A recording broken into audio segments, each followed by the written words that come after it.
Halo, selamat malam pemirsa TVRI dimanapun Anda berada.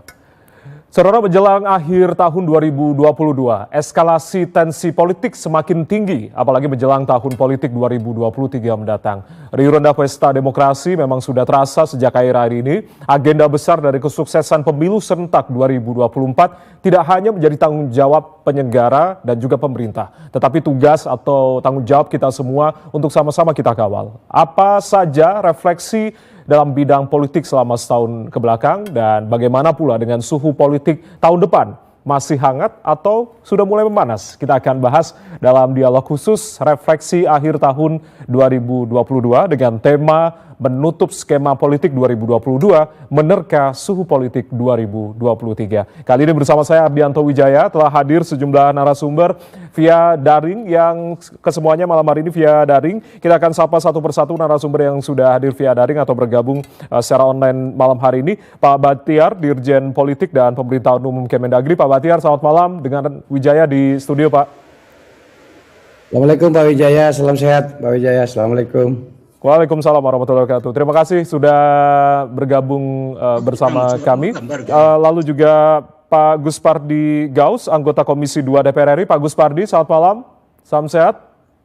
Oke, kita masih menunggu gabungan dari Pak. Assalamualaikum warahmatullahi wabarakatuh. Ya, Pak Guspardi. Baik. Saya akan minta tanggapan dari Pak Guspardi Gaus selaku anggota Komisi 2 DPR RI. Pak Guspardi, tadi mitra Anda Kemendagri dalam hal ini Pak Bachtiar, Dirjen Politik dan juga Pemerintahan Umum tentunya sudah memberikan gambaran atau ulasan terkait dengan kinerja sistem politik dalam negeri kita. Apa tanggapan Anda, Pak Guspardi?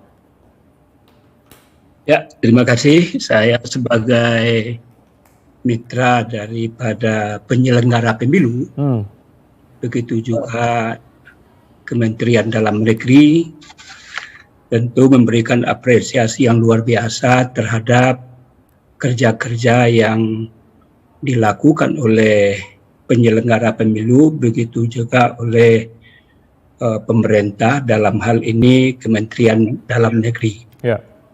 Bahwa tahun 2022 sudah dimulai gerakan dinamika demokrasi, karena ketika itu persiapan terhadap pelaksanaan pemilu sudah dimulai. Salah satu di antaranya adalah bahwa Komisi 2 bersama pemerintah dan penyelenggara pemilu sudah menetapkan bahwa pelaksanaan pemilu itu dilakukan pada tanggal 14 Februari tahun 2024. Dan pelaksanaan pilkada dilakukan 27 November 2024. Artinya adalah ini adalah momentum yang luar biasa yang belum pernah dilakukan, di mana ada komitmen dari DPR bersama pemerintah untuk melakukan pemilu yang dilakukan keserentakannya pada tahun 2024 itu. Ini adalah momentum yang luar biasa, tentu kerja keras secara perencanaan yang matang dan dilakukan secara komprehensif, terstruktur dan masif. Ini adalah sesuatu keniscayaan yang harus dipersiapkan oleh penyelenggara pemilu. Memang banyak dinamika yang terjadi pada tahun 2022 ini. Seperti adanya dinamika bahwa jauh-jauh hari yang pada periode-periode sebelumnya belum pernah dilakukan. Seperti terbentuknya koalisi partai politik, yaitu P3, PAN, dan Golkar yang tergabung dalam KIP dalam upaya untuk mencari sosok siapa yang akan diusung untuk calon presiden dan wakil presiden. Ya. Walaupun pada hari ini belum ditetapkan orangnya. Begitu juga dari Partai Nasdem, di mana sudah mengusung calon presiden yang wakilnya belum ditetapkan, walaupun belum memenuhi kuota sebagaimana persyaratan pencalonan itu minimal 20%. Ini adalah sesuatu pencerahan yang diberikan kepada masyarakat, dan ini tentu harus dibangun bagaimana kita tidak mencari kucing dalam karung. Dari awal-awal di mana partai-partai politik sudah memberikan pencerahan, sudah menyampaikan bahwa partai politik itu bergabung ada aliansi dan lain sebagainya. Ini tentu sesuatu yang perlu kita bangun dan kita pelihara, jangan dijegal dan lain sebagainya. Biarlah berjalan seperti air mengalir. Yang perlu juga dicatat adalah adanya kesepakatan sebagaimana saya katakan tadi dengan ditetapkannya pemilu tanggal 14 Februari sesuai dengan Undang-Undang Nomor 7 Tahun 17, di mana sekarang ini sudah dirubah menjadi Perpu karena adanya daerah otonomi baru di 4 provinsi sebagaimana dikemukakan oleh Pak Bakhtiar tadi. Oleh karena itu, pelaksanaan pemilu ke depan itu tentu berdasarkan Undang-Undang Perpu Nomor 1 2022. Oleh karena itu, tentu terjadi perubahan anggota DPR, tadinya adalah berjumlah 575 dengan adanya DOB di 4 provinsi di Papua menjadi 580. Begitu juga tambahan anggota DPD di 4 provinsi yang ada itu. Ini adalah sesuatu yang perlu juga disikapi oleh partai-partai politik ataupun individu-individu yang ingin maju sebagai anggota DPD. Yang juga tidak kalah menarik adalah isu-isu tentang 3 periode. Ini berkembang, tentu kita berharap bahwa isu-isu itu harus dihentikan. Sebagaimana saya selalu mensinyalir di berbagai mass media, beberapa kali saya mengatakan bahwa Komisi 2 tidak pernah berbicara, tidak pernah mendiskusikan, tidak pernah rapat berkaitan adanya isu-isu tentang 3 periode. Kita on the track sesuai dengan Undang-Undang Nomor 7 Tahun 17, Undang-Undang Nomor 10 Tahun 2016, itulah langkah-langkah persiapan yang kita lakukan antara Komisi 2 bersama pemerintah, dalam hal ini diwakili oleh Menteri Dalam Negeri dan penyelenggara pemilu, yaitu KPU, Bawaslu, DKPP. Dan yang lebih ironis sekarang ini isu yang berkembang adalah bahwa KPU disorot oleh NGO, di mana ketika dilakukan verifikasi faktual ada indikasi, ada dugaan terhadap adanya sesuatu yang tidak menggembirakan. Tentu ini juga kami sebagai mitra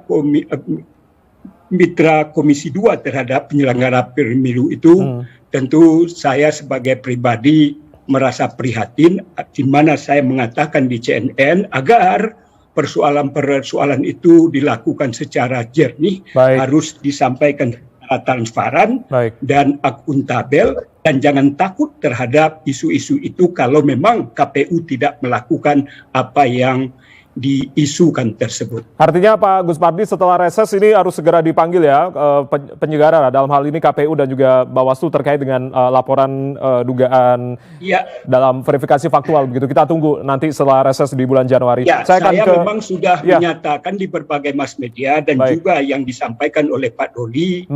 Kebetulan saya di CNN mengatakan bahwa kami reses itu sampai dengan tanggal 10. Mudah-mudahan dalam minggu itu kita akan memanggil penyelenggara pemilu untuk mengklarifikasi terhadap apa yang menjadi sandungan bagi KPU terhadap persoalan tentang verifikasi faktual yang diindikasikan melakukan sesuatu yang tidak sesuai dengan ketentuan dan perundang-undangan yang berlaku. Kita tunggu apa respon KPU, tentunya segera kita tunggu begitu ya, ataupun hal-hal yang dipolitisasi. Malam hari ini langsung dari Kuwait Mbak Titi Anggraini, anggota Dewan Pembina Perludem. Mbak Titi, Assalamualaikum, salam sehat Mbak Titi, langsung dari Kuwait ya. Waalaikumsalam warahmatullahi wabarakatuh. Selamat malam, salam sehat untuk Pak Bakhtiar, Buya, Gus Pardi Gaus, semuanya. Baik, terima kasih sudah bergabung bersama kami. Mas Adi Prayitno, Direktur Eksekutif Parameter Politik Indonesia. Mas Adi, selamat malam, salam sehat Mas Adi. Semuanya. Halo Mas Adi, bisa mendengar suara kami Mas? Halo, selamat malam Pak Sardi, selamat malam semuanya. Terima kasih sudah bergabung bersama kami malam hari ini, Mas Adi. Ya. Mas. Pertama saya akan ke Mbak Titi terlebih dahulu sebelum saya mungkin nanti akan ke Pak Bahtiar, Pak Kuspardi dan juga Mas Adi. Mbak Titi terkait dengan apa yang menjadi sorotan akhir-akhir ini, ada yang peristiwa menarik terkait dengan sorotan dari Presiden Joko Widodo yang menyoroti terkait dengan persoalan teknis pemilu ini yang tentunya harus diperhatikan, harus kita kawal bersama dan tentunya agar tidak menjadi duga-dugaan seperti halnya yang Pak Presiden katakan kemarin agar apa-apa tidak disalahkan ke istana begitu. Artinya terkait dengan tahapan dari pesta demokrasi yang tentunya ini juga salah satu pesta demokrasi terumit sedunia begitu. Artinya bagaimana tentunya kita juga harus mengawal setiap tahapan-tahapan agar tidak terjadi kecacatan di tahapan awal pemilu ini, Mbak Titi. Ya, terima kasih Mas Jaya ya. Kalau kita perhatikan pengelolaan pemilu di Indonesia itu memang bukan sesuatu yang mudah. Kita menyelenggarakan pemilu serentak satu hari terbesar di dunia yang dikombinasikan dengan keserentakan antara legislatif dan pemilu presiden, ditambah lagi dengan kompleksitas sistem pemilunya yang dianggap sebagai the most complex election system in the world. Jadi sistem pemilu paling rumit lah begitu. Nah, dari sisi besaran dan kompleksitas tersebut tentu melahirkan tantangan tersendiri, bukan hanya bagi pemilih. Pemilih akan berhadapan dengan mungkin kerumitan-kerumitan yang tidak semua mampu beradaptasi dengan baik, terutama ketika sosialisasinya misalnya tidak terlalu intensif atau kemudian mepet waktu. Makanya di 2019 lalu dari data yang kami kompilasi, terdapat sekitar 17.500.000 lebih surat suara tidak sah untuk pemilu DPR atau setara dengan 11,12%. Selain itu untuk pemilu DPD terdapat 29 juta atau setara dengan 19%. Nah, itu dari sisi pemilih.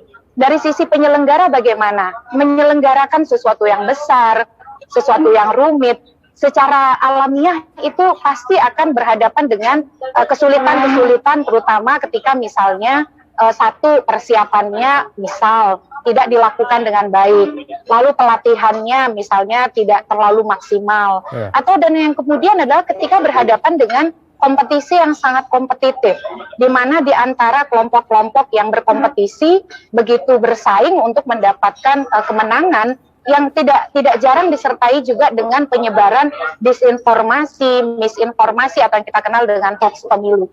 Makanya betul sekali pesan dari Presiden Joko Widodo. Contohnya Mas Jaya di 2019 misalnya, ketika ada surat suara yang terlambat datang di TPS, itu kan dihadapi dengan spekulasi ya. Oh ini kenapa hanya di TPS saya yang kurang? Apakah karena TPS saya basisnya si A atau si B? Kalau dulu kan 01, 02 ya. Jadi mudah sekali untuk dipolitisasi, apalagi kemudian ketika dia berkelindan dengan siap menang tapi tidak siap kalah.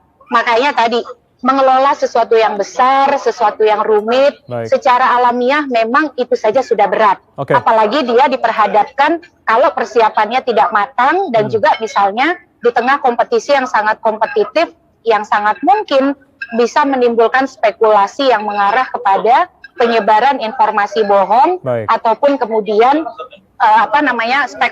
spekulasi yang bisa mengarah kepada ketidakpercayaan pada penyelenggara, proses ataupun hasil pemilu itu sendiri. Ya, artinya tugas berat begitu ya Mbak Tia, harus sama-sama kita kawal, kita bantu juga dalam hal ini penyelenggara dan juga pemerintah. Pak Bahtiar selaku Dirjen Politik dan Pemerintahan Umum Kemendagri, artinya kalau tadi Mbak Titi bilang ini tugas yang berat meskipun persiapannya juga sangat mepet begitu, dalam artian apa yang tentunya harus diperhatikan, koordinasi seperti apa agar memang tidak terjadi hal-hal yang tidak kita inginkan seperti Mbak Titi tadi bilang, agar tidak muncul spekulasi atau hal-hal kesalahan-kesalahan yang sedikit-sedikit agar tidak dipolitisasi nih Pak Bahtiar. Koordinasi antara pemerintah dengan penyelenggara dalam hal ini KPU, Bawaslu seperti apa sebetulnya Pak?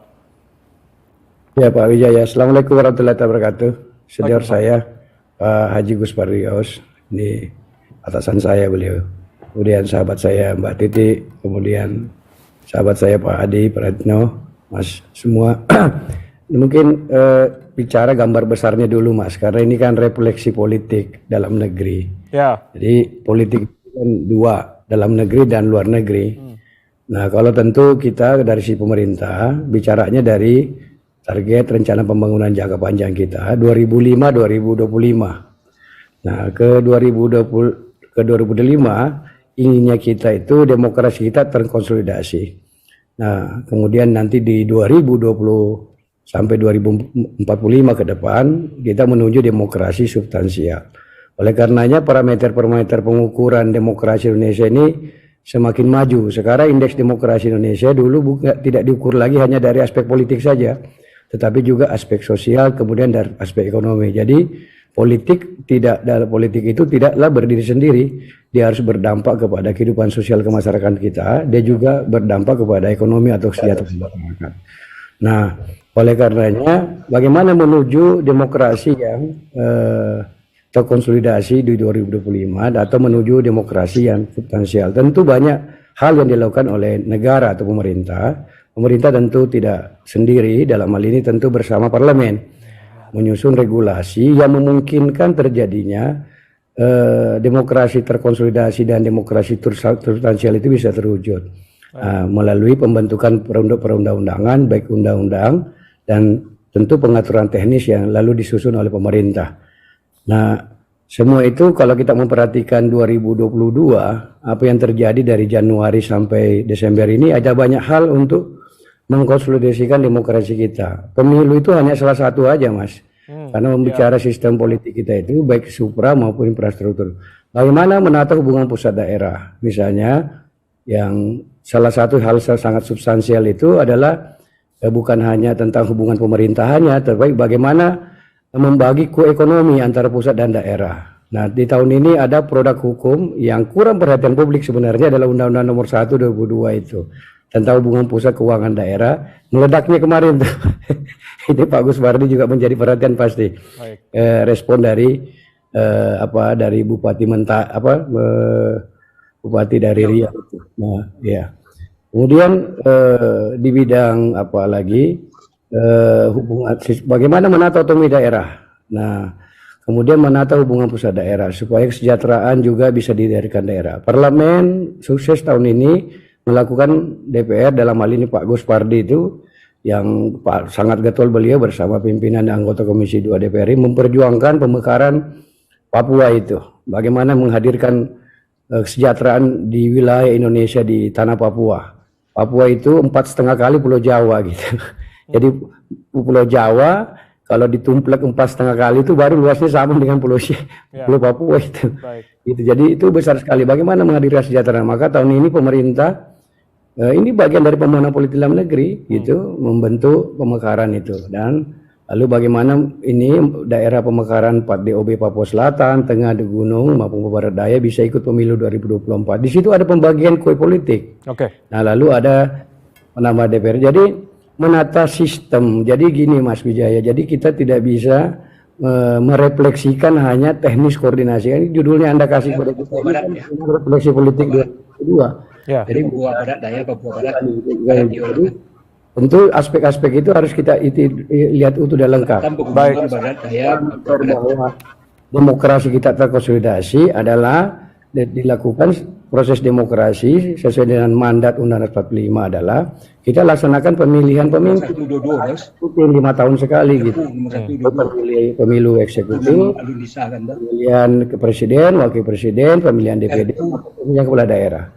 Baik, Pak Batiar tadi secara umum memberikan gambaran terkait dengan bagaimana refleksi dari politik dalam negeri ini di 2024. Gitu. Nah, jadi itu kesepakatan politik kita melalui undang-undang 2024 memang akan menjadi batu ujian bagi pemerintahan nasional kita, bagi politik kita atau siapapun kita, karena kita mendesain sistem politik kita, sama mendesain bagaimana cara memilih pemimpin negeri ini. Kita memilih pemimpin nasional di tahun 2024 yang pemilih presiden, DPR, DPD, dan DPRD maupun pemilihan kepala daerah. Nah, kalau ini kita bisa sukses nanti melalui ini, tahapannya sudah berlanjut sekarang, maka relatif 2020 sampai 2029 itu energi kita sudah terlalu besar lagi effort yang kita harus habiskan untuk sekedar memilih pemimpin. Baik. Jangan setiap tahun kita bicara pemilihan kepala daerah, setiap minggu kita bicara pemilihan kepala daerah, sekali 5 tahun aja. Jadi itu yang cita-cita besarnya. Maka menuju 2024 sejumlah pengaturan sudah kita buat. Nah, terakhir kemarin saya ditugaskan membantu Pak Menteri memimpin membentuk Perpu nomor Perpu bagaimana mengikut sertakan daerah otonom baru Papua ini bisa ikut pemilu 2024. Nah, ini sudah kita lakukan. Pemilihannya juga partai politiknya sudah dilakukan, walaupun masih tersisa ada satu partai yang masih proses sengketa di Bawaslu. Tapi secara umum sistem politik ini bekerja dengan baik, baik di tingkat nasional maupun cuma memang ada beberapa yang harus mungkin menjadi perhatian pusat maupun pemerhatian kita semua. Ini menata hubungan pusat dan daerah, dan ini juga concern Komisi 2 Pak Haji Guspardi senior saya, karena kejadian daerah merasa otonomi daerahnya masyarakat kurang diberi otonomi, ini bagian bagi yang harus kita diskusikan. Ini korelasinya nanti bagaimana kita menata hubungan pusat daerah, dan hubungannya nanti kita kemungkinannya kita membuka kemungkinan apakah undang-undang pemerintahan daerah hari ini masih kompatibel dengan kondisi dan tantangan lingkungan pemerintahan nasional, lokal maupun global yang berubah. Jadi sistem politik kita terus berkembang dan berubah sesuai dengan perkembangan lingkungan strategis kita. Namun demikian, menurut pandangan kami yang hanya memiliki otoritas membantu menteri untuk mengelola politik dalam negeri, secara umum seluruh target-target yang disusun dalam rencana pembangunan jangka panjang maupun rencana pembangunan jangka menengah kita maupun tahunan itu tadi berjalan dengan baik. Bahkan Pak Batiar, parlemen tahun ini sangat tinggi sekali, produk hukumnya tinggi sekali Pak Haji Guspardi tahun ini. Undang-undang banyak sekali yang diproduksi, yang berhasil diselesaikan. Saya kira dengan tanda ini, apalagi pencapaian indeks demokrasi kita nasional 78,12% dengan 3 parameter, aspek kebebasan, lembaga demokrasi, dan seterusnya itu kesetaraan. Saya kira tanda-tanda baik bahwa kita optimis bahwa pembangunan politik dalam negeri kita berjalan di rel yang baik, pun ada dinamika. Saya pikir bagian yang harus kita sama-sama kita selesaikan dan masih dalam koridor yang baik gitu. Terima kasih. Demikian mungkin ulasan saya Pak Wijaya. Baik, itu tadi ulasan yang sangat lengkap yang diberikan oleh Pak Batiar, Dirjen Politik dan Pemerintahan Umum terkait dengan kinerja atau sistem politik Indonesia yang bekerja secara baik di 2022. Saya akan ke Mas Adi. Mas Adi, ada beberapa hal menarik tadi yang sudah menjadi catatan dari Pak Guspardi, Komisi 2 tentunya yang bermitra dengan Kemendagri ataupun juga penyelenggara pemilu dalam hal ini KPU Bawaslu. Apa saja tentunya menjadi catatan menarik ketika kita melihat refleksi di tahun 2022 khususnya di bidang politik, Mas Adi? Ya, saya kira ada 2 hal yang cukup mencolok. Pertama, tahun politik itu datang jauh lebih cepat dari prediksi-prediksi sebelumnya. Karena sepanjang 2022 itu, publik merasa persoalan COVID itu tidak akan sepenuhnya selesai. Persoalan recovery ekonomi juga sepenuhnya tidak akan selesai.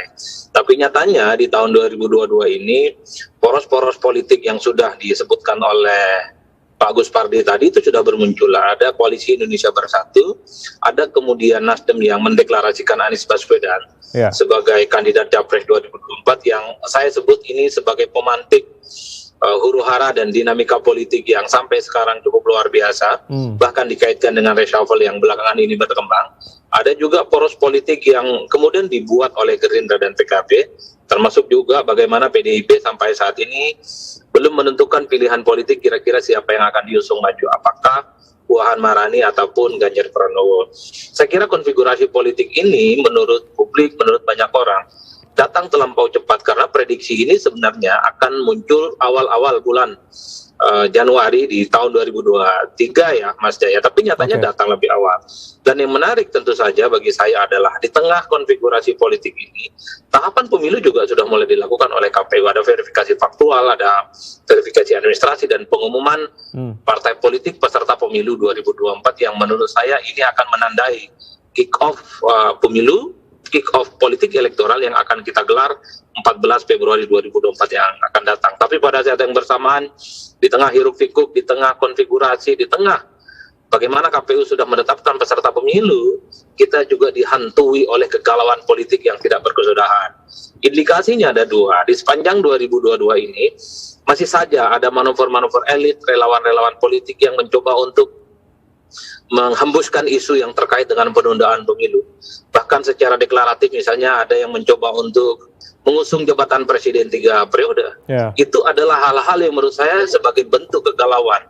Pada saat yang bersamaan anggota DPR Komisi 2 dengan pemerintah sudah sepakat secara definitif 14 Februari itu ditetapkan sebagai tanggal pelaksanaan pemilu serentak 2024. Tapi pada saat yang bersamaan elit politik secara silih berganti bahwa mereka mengimbau seakan-akan pemilu di 2024 itu ya perlu ditinjau ulang. Yang itu artinya sangat mungkin penundaan pemilu akan terjadi. Dan pada saat yang bersamaan juga Mas Jaya, kalau kita lihat poros-poros politik ini kan terjebak pada kegalauan yang akut. Di internal PDIP belum jelas siapa yang akan diusung, ya, apakah Puan ataupun Ganjar Pranowo. Begitupun dengan poros Koalisi Indonesia Bersatu yang digagas oleh partainya Bang Gus Pardi ini. Sampai saat ini juga belum jelas kira-kira siapa capres dan cawapresnya yang akan diusung. Bahwa muncul nama Ganjar Pranowo, bahwa muncul ada Pak Erlangga, sayup-sayup juga muncul Ridwan Kamil dan Erick Thohir. Tapi sampai saat ini secara definitif pembicaraan itu belum sepenuhnya tuntas bisa ditangkap oleh publik. Begitupun dengan Gerindra dan PKB, sekalipun mereka sudah deklarasi, tapi nyata-nyatanya Muhaimin Iskandar tak kunjung mendapatkan lampu hijau dari Prabowo sebagai pasangannya. Bahkan PKB mengancam akan keluar dari koalisi andai tidak dipinang sebagai calon wakil presiden oleh Prabowo Subianto. Itu artinya semua serba galau. Bahkan poros perubahan politik yang digagas oleh Nasdem katanya sampai sekarang nggak berani terang-terangan sebagai antitesa dan menantang kekuasaan politik pemerintah. Nasdem misalnya nggak berani. Anies itu adalah sosok yang akan berbeda secara diametral dengan Jokowi. Sekalipun ada poros perubahan yang mereka bentuk. Bahkan ketika ada elit Nasdem yang menyatakan Anies itu antitesa Jokowi, malah justru dinonaktifkan. Ini bukan poros perubahan politik, tapi poros perubahan politik yang juga akan ternyata ingin melanjutkan apa saja yang sudah dilakukan oleh Jokowi. Poros perubahan ini juga tidak jelas karena PKS dan Demokrat mematok harga mati kader terbaik mereka gitu ya, untuk mendampingi Anies Baswedan untuk maju di Pilpres 2024. Ini adalah tahun kegalauan politik yang menurut saya di awal Januari, di awal Februari akan terus berlanjut. Bagaimana dinamika politik kita itu agak rumit ditebak, tidak bisa dibaca secara hitam putih semudah yang kita bayangkan. Karena pada prinsipnya penetapan calon presiden secara definitif itu baru nanti Oktober 2023 yang akan datang.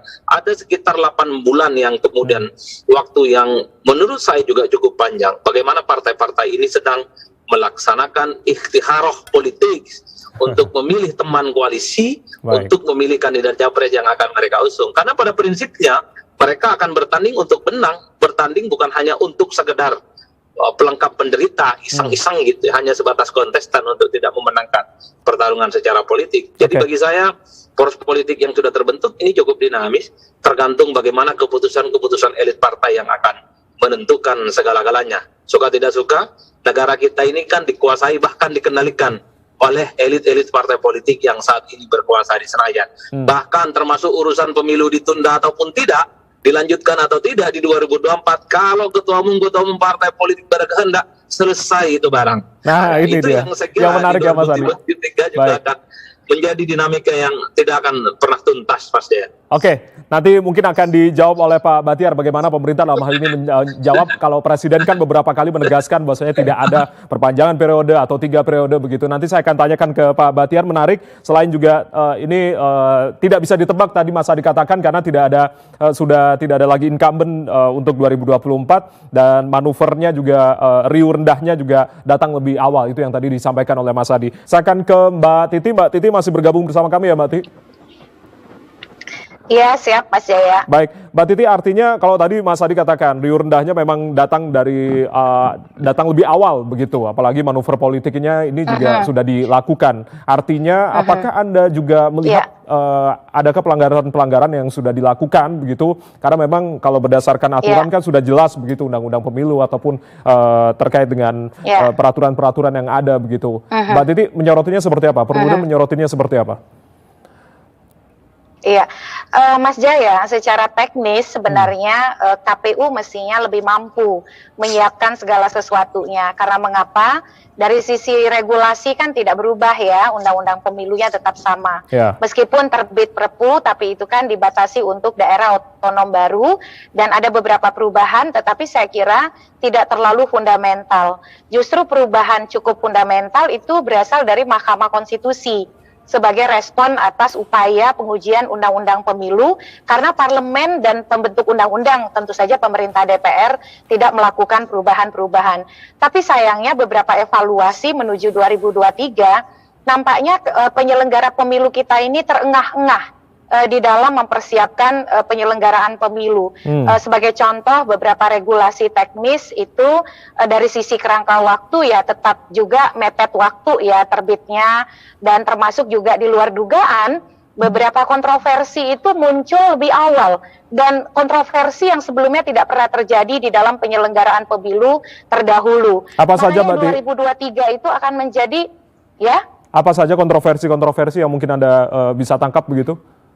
Ya, sebagai contoh ya, kalau dulu keberatan-keberatan di dalam proses verifikasi partai itu menyangkut surat keputusan yang terbitkan oleh KPU. Nah sekarang kontroversi dan juga kemudian dugaan munculnya pelanggaran itu justru berkaitan dengan struktural kelembagaan KPU dalam hal keterlibatan kelembagaan KPU dari tingkat pusat sampai daerah di dalam dugaan manipulasi verifikasi partai politik. Itu sesuatu yang sangat serius. Tidak pernah terjadi di dalam pemilu sebelumnya. Kalaupun ada, itu hanya sinyalemen yang dilakukan oleh oknum-oknum, tidak melibatkan kelembagaan penyelenggara. Ini kalau tidak dikendalikan dengan baik, 2023 itu menjadi tahun pertaruhan kredibilitas KPU dan juga Bawaslu. Karena agak unik ini, masyarakat sipilnya menemukan, masyarakat sipilnya mendapatkan banyak data, tetapi Bawaslu-nya mengatakan, kami tidak menemukan ada indikasi kecurangan. Itu kan agak anomali ya. Makanya 2023 itu kalau kami di Perludem mencatat sebagai satu tahun pertarungan politik yang memang muncul lebih awal. Kenapa? Karena 2024 tidak ada petahananya. Dan yang kedua juga persaingannya akan sangat kompetitif karena ternyata partainya bertambah. Artinya untuk lolos ambang batas parlemen itu makin menantang.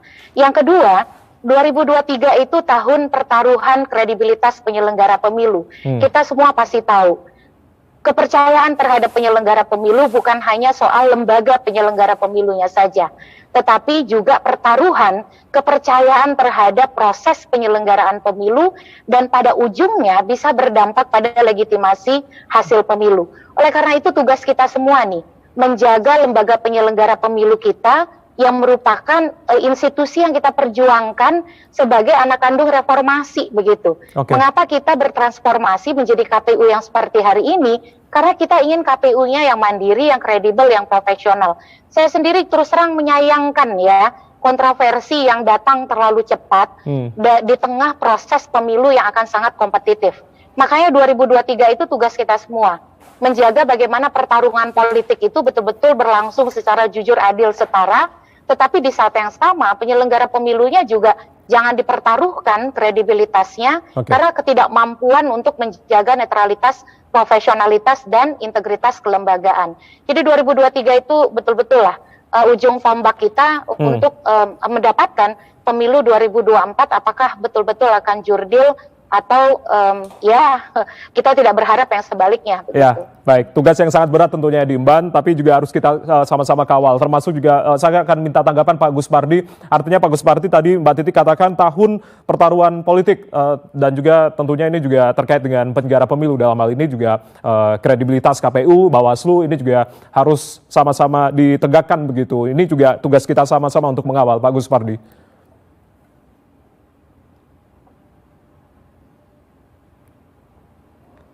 Pak Guspardi sepertinya mikrofonnya belum di-on-kan, bisa dinyalakan Pak?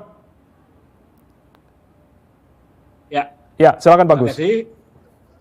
Saya tentu menghimbau sebagai anggota Komisi 2 DPR RI yang bermitra dengan penyelenggara pemilu, berharap kepada seluruh elemen bangsa untuk mengawal pemilu yang demokratis, pemilu yang berintegritas, administratif, pemilu yang tidak seremonial dan prosedural.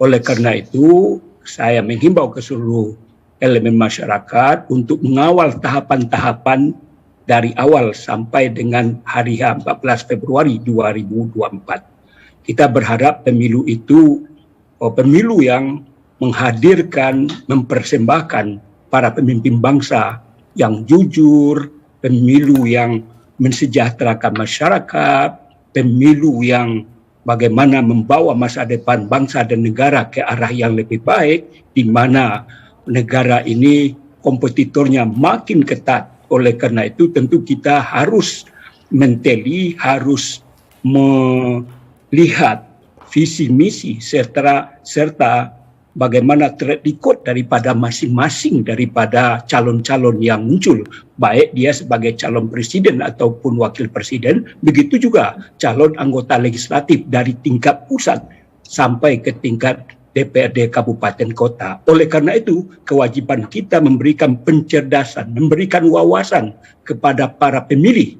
Jangan kita sekonyong-konyong memilih, apalagi digiring oleh apakah namanya kepala daerah ataupun siapapun. Walaupun saya adalah politisi, saya berharap ada legasi yang kita persembahkan kepada anak bangsa. Baik. Bahwa dari pemilu ke pemilu itu ada perubahan yang dahsyat ke arah yang lebih baik. Karena bagaimanapun sesuai dengan apa yang disampaikan oleh Pak Jokowi bahwa tahun 2045 bahwa Indonesia akan dijadikan Indonesia emas. Bagaimana Indonesia emas itu? Bagaimana kita memicu, bagaimana kita mempersiapkan, bagaimana grand design yang harus dipersembahkan kepada rakyat kita itu. Oleh karena itu, ini tentu momentum yang luar biasa manakala pelaksanaan pemilu ini dari awal sudah terjadi dinamika yang kurang menyenangkan. Oleh karena itu, KPU Bawaslu tentu harus kita kawal bersama-sama, di mana pada hari ini banyak sorotan, banyak kritikan, banyak juga kerja-kerja yang mereka lakukan disorot oleh NGO, dan ke depan tentu kita harap trust daripada KPU dan Bawaslu serta DKPP sebagai penyelenggara pemilu menghindari segala sesuatu intervensi dari siapapun, baik dari DPR maupun dari pemerintah. Bagaimana dia berintegritas, bagaimana dia independen, bagaimana dia tidak bersedia dan mampu untuk mencegah segala sesuatu yang bertentangan dengan peraturan dan perundang-undangan yang berlaku. Baik, saya akan tanyakan langsung tanggapan dari Pak Batiar. Pak Batiar, tentunya kita berharap semua penyelenggara pemilu, dalam hal ini KPU Bawaslu, bisa sesuai dengan harapan tadi yang sudah disampaikan baru saja Pak Agus Pardi, kredibilitas, independen, profesional dalam bekerja. Tanggapan Anda? Ya. Jadi saya setuju ya dengan narasumber sebelumnya, bahwa pemilu itu bukan sekedar ritual 5 tahunan ya. Pekerjaan kita terbesar Mas Wijaya adalah apakah ada perubahan yang signifikan, capaian 2019 nanti 2024, ada nggak perubahannya? Baik di tingkat proses politiknya maupun nanti output pemilunya begitu. Ya. Nah oleh karenanya kalau kita cermati, ini kita menganut sistem multi partai sederhana. Tapi dalam prakteknya Mas Adi itu tidak sederhana rupanya. Mau jadi teorinya harus diubah itu. Multi partai tak sederhana gitu. Ternyata sistem yang kita bangun tidak mampu melakukan seleksi. Dulu kita pikir tahun 98 99 itu bahwa pemilu yang menyeleksi partai, nanti akan ketemu jumlah partai yang ideal mewakili seluruh kepentingan, aspirasi, ideologi Indonesia, masyarakat. Ternyata tidak. Dari 48, 24, 12, 16, sekarang 17. Ini ada calon lagi yang ke-18. Jadi berapa sebenarnya sistem partai politik yang mewakili apa itu ya, kita, masyarakat kita ini terus berkembang. Jadi multi partai ini teorinya Prof. Ramlan harus diubah ini menjadi multi partai tak sederhana rupanya dalam praktek. Nah tentu ini harus menjadi bahan pemikiran kita semua bagaimana membuat nanti pengaturan ke depan ini. Supaya kita kan tadi menuju demokrasi terkonsolidasi. Jumlah partai yang terlalu banyak itu membuat sistem politik kita tuh berbelit-belit. Bayangkan seorang bupati menghadapi seluruh partai di DPRD. Kalau bicara 10 menit saja itu 100 menit itu. Jadi pengambilan putusan negara, pemerintah menjadi bertele-tele. tapi jumlah partai yang sangat sedikit di parlemen juga potensi terjadi otoritarisme atau hegemoni gitu eksekutif.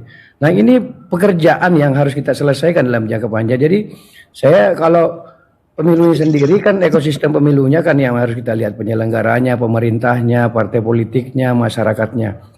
Nah, yang harus kita cermati agak serius mungkin masyarakatnya. Nanti 2023, 2024, sejauh mana keterlibatan masyarakat. Soalnya 2019 yang lalu itu udah terlanjur tinggi itu capaiannya gitu. Itu targetnya 77,5% dan dicapai 81, sekian persen untuk tingkat partisipasi publik. Luar biasa kan pencapaian dulu. Nah, bagaimana bisa nggak tercapai? Tetapi kan bukan partisipasi mobilisasi juga yang kita harapkan. Semakin cerdas nggak rakyat kita memilih? Jangan memilih karena faktor money politik. Ada nggak perubahan? Kalau yang proses politik dan output politiknya 2019 ke 2024 tak ada perubahan, artinya demokrasi terkonsolidasi itu tidak tercapai yang kita hendak capai itu. Artinya kita harus pikirkan lagi nih, instrumen hukum apa yang harus kita buat, paket undang-undang politik, baik undang-undang partai, undang-undang pemilunya, undang-undang pemerintahannya, dan undang-undang susduk, dan berbagai macam model-model yang harus kita pikirkan kembali. Bagaimana ini?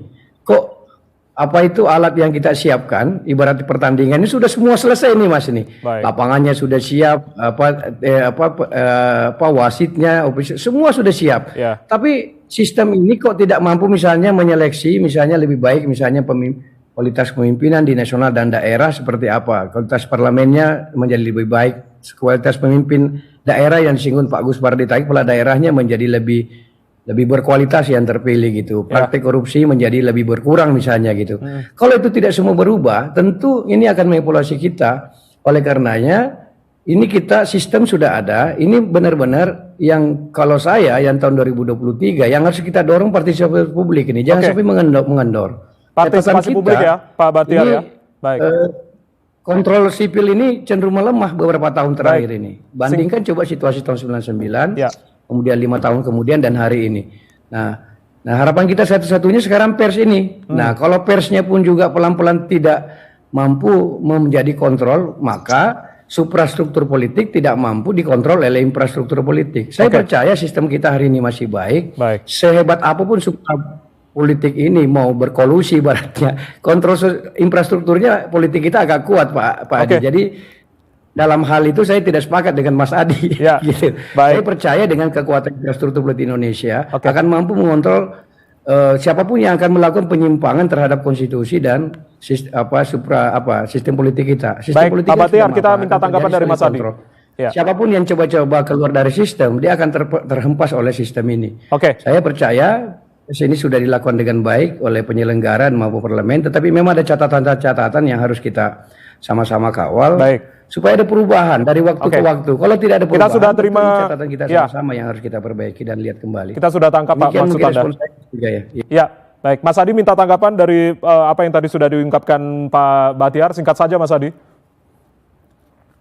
Ya, saya kira memang semua orang bersepakat bahwa di 2024 siapapun yang menang pemilu, siapa yang menang pilpres dan pileg, kualitas demokrasi dan kualitas kepemimpinan kita mestinya jauh lebih hebat lompatan-lompatan ke depannya ya. Cuman kalau kita melihat pada keputusan yang sudah dikeluarkan, hasil kesepakatan antara DPR dan pemerintah, bahwa waktu kampanye itu hanya 75 hari, kok rasa-rasanya saya pesimis bisa menangkap dan bisa memilih seorang karakter pemimpin, entah itu presiden ataupun pileg, itu sesuai dengan keinginan kita secara bersama.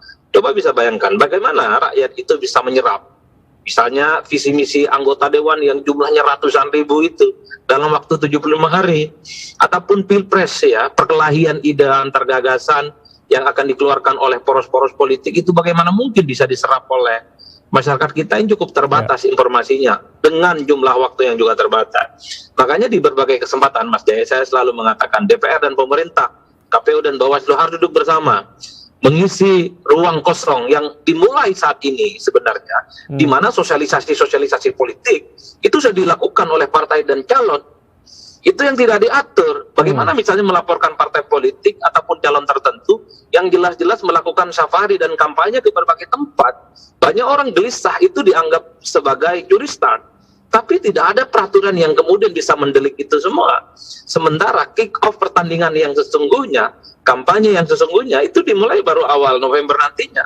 Oleh karena itu, ruang terbuka yang saya sebut sebagai ruang kekosongan sangat mungkin akan memunculkan huru-hara politik, terutama adalah poros-poros politik yang belum punya capres, sementara yang lain sudah punya capres dan keliling ke berbagai tempat.